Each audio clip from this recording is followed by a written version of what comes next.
أعوذ بالله من الشيطان الرجيم بسم الله الرحمن الرحیم۔ السلام علیکم ناظرین، آج ہم سب کے آقا اور مولا جناب محمد رسول اللہ صلی اللہ علیہ وسلم کا واقعہ ہے، ایک اونٹ کا واقعہ ہے۔ حضرت تمیم داری رضی اللہ تعالیٰ عنہ فرماتے ہیں کہ ہم ایک بار حضور صلی اللہ علیہ وسلم کے بارگاہ اقدس میں حاضر تھے۔ ایک اونٹ بھاگتا ہوا آیا اور آپ صلی اللہ علیہ وسلم کے سر انور کے پاس آ کر کھڑا ہو گیا، جیسے کان میں کوئی بات کہہ رہا ہو۔ آپ صلی اللہ علیہ وسلم نے فرمایا کہ اے اونٹ پرسکون ہو جا، اگر تو سچا ہے تو تیرا رب تجھے فائدہ دے گا، اگر تو جھوٹا ہے تو تجھے اس جھوٹ کی سزا ملے گی۔ جو ہماری پناہ میں ہمیں آ جاتا ہے، اللہ تعالیٰ بھی اسے اپنے امان دے دیتا ہے، اور ہمارے دامن میں پناہ لینا والا کبھی نامراد نہیں ہوتا ہے۔ ہم نے عرض کیا یا رسول اللہ صلی اللہ علیہ وسلم، یا اونٹ کیا کہتا ہے؟ آپ صلی اللہ علیہ وسلم نے فرمایا، اونٹ کے مالک نے اسے ذبح کر کے اسے کھا لینے کا ارادہ کر لیا تھا، تو یا ان کے پاس سے بھاگ آیا ہے۔ تمہارے نبی صلی اللہ علیہ وسلم سے مدد مانگی ہے۔ ہم سب ابھی گفتگو میں مشغول تھے کہ اس اونٹ کے مالک بھاگتے ہوئے آئے۔ اونٹ نے ان کو آتے ہوئے دیکھا تو دوبارہ حضرت صلی اللہ علیہ وسلم کے سر مبارک کے پاس کھڑا ہو گیا۔ آپ صلی اللہ علیہ وسلم کے پیچھے چھپنے لگا۔ ان کے مالکوں نے عرض کیا، یا رسول اللہ صلی اللہ علیہ وسلم، یہ ہمارا ہے، 3 دن سے ہمارے پاس سے بھاگا ہوا ہے، اور آج یا ہمیں آپ کی خدمت میں ملا ہے۔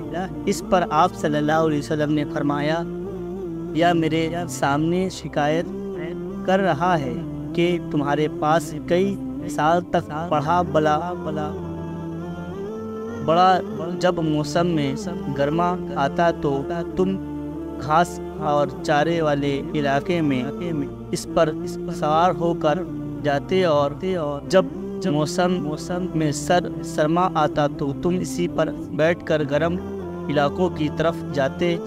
اب جبکہ اس خستہ حال کی عمر میں پہنچ گیا ہے تو تم اس سے ذبح کر کے اس کا گوشت کھا لینا کا ارادہ کر لیا ہے۔ اس نے عرض کیا، خدا کی قسم یا رسول اللہ صلی اللہ علیہ وسلم، یا بات بالکل اسی طرح ہے جس طرح آپ نے فرمایا۔ اس پر حضور صلی اللہ علیہ وسلم نے ایک اچھے خدمت گزار کی اس کے مالکوں کی طرح سے کیا یہی سزا ہوتی ہے؟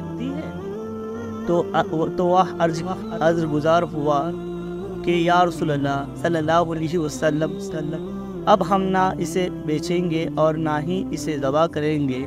اس کے بعد آپ صلی اللہ علیہ وسلم نے اس اونٹ کو کچھ درہم میں خرید لیا اور فرمایا کہ اے اونٹ، جا تو اللہ تعالیٰ کی رضا کی خاطر تو آزاد ہے۔ اس اونٹ نے حضور صلی اللہ علیہ وسلم کے سر مبارک کے پاس اپنا منہ لے کر جا کر کوئی آواز دی تو آپ صلی اللہ علیہ وسلم نے فرمایا آمین۔ اس نے پھر دعا کی، آپ صلی اللہ علیہ وسلم نے پھر فرمایا آمین۔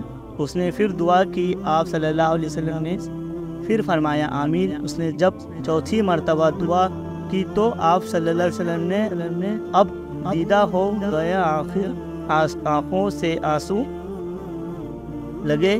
ہم نے عرض کیا، یا رسول اللہ صلی اللہ علیہ وسلم، یا اونٹ کیا کہہ رہا ہے؟ آپ صلی اللہ علیہ وسلم نے فرمایا اس نے پہلی دفعہ کہا اے نبی اے مکرم اللہ آپ کو اسلام اور قرآن کی طرف سے بہترین دعا عطا فرمائے۔ میں نے کہا آمین۔ پھر اس نے کہا اللہ تعالیٰ قیامت کے دن آپ کی امت سے اسی طرح خوف کو دور فرمائے جس طرح آپ نے مجھ پر دور فرمایا ہے۔ میں نے کہا آمین۔ پھر اس نے دعا کی کہ اللہ تعالیٰ دشمنوں سے آپ کی امت کے خون کو اسی طرح محفوظ رکھے جس طرح خون محفوظ فرمایا ہے۔ اس نے پھر کہا اللہ تعالیٰ آپ کی امت کے درمیان جنگ جدا نہ ہونے دے۔ یا سن کر رونا آ گیا کیونکہ یہی دعا میں نے بھی اللہ تعالیٰ سے مانگی تھی۔ پہلی 3 تو قبول فرما لی ہے لیکن آخری دعا منع فرما دیا۔ جب جبرائیل علیہ السلام نے اللہ تعالیٰ کی طرف سے مجھے خبر دی ہے کہ میری یہ امت آپس میں جنگ کر کے فنا ہو جائے گی، کچھ ہونے والا ہے، قلم اسے لکھ چکا ہے۔ محترم حضرت نبی کریم صلی اللہ علیہ وسلم کی حدیث مبارکہ میں جو لکھا ہے آج وہ بالکل سچ نظر آ رہی ہے۔ آج کے دور پر نظر دوڑائیں گے تو ہم دیکھتے ہیں کہ مسلمان کس طرح ایک دوسرے کے خون کے پیاسے ہیں، ایک دوسرے کو کس طرح قتل کرنے کو تیار ہیں، فرقہ پرستی کے نام پر ایک دوسرے کے جان کے دشمن بنے ہوئے تھے۔ جتنا نقصان مسلمان کا کیا ہے اتنا شاید کافر نے مسلمان کا نہیں کیا۔ ہمیں چاہیے کہ ہم اللہ تعالیٰ کی رسی کو مضبوطی سے تھام لیں، فرقہ پرستی کو ختم کریں، ایک امت بن جائیں اور آپس کی نفرتوں کو ختم کر دیں۔ مسلمان کا بھائی ہے، آپس میں پیار اور محبت سے رہے۔ اللہ تعالیٰ ہم سب کو سمجھنے اور نیک بننے کی توفیق عطا فرما۔ جب تک اس دنیا میں رہیں ایمان اور عافیت سے رہے، اور جب اس دنیا سے رخصت ہو تو اسی ایمان سے رخصت ہو۔ یا اللہ ہمیں کہنے سننے سے زیادہ عمل کی توفیق عطا فرما۔ السلام علیکم بھائیو، خدا حافظ۔ Watching this video. If you enjoyed it, please hit the like button and the bell notification icon.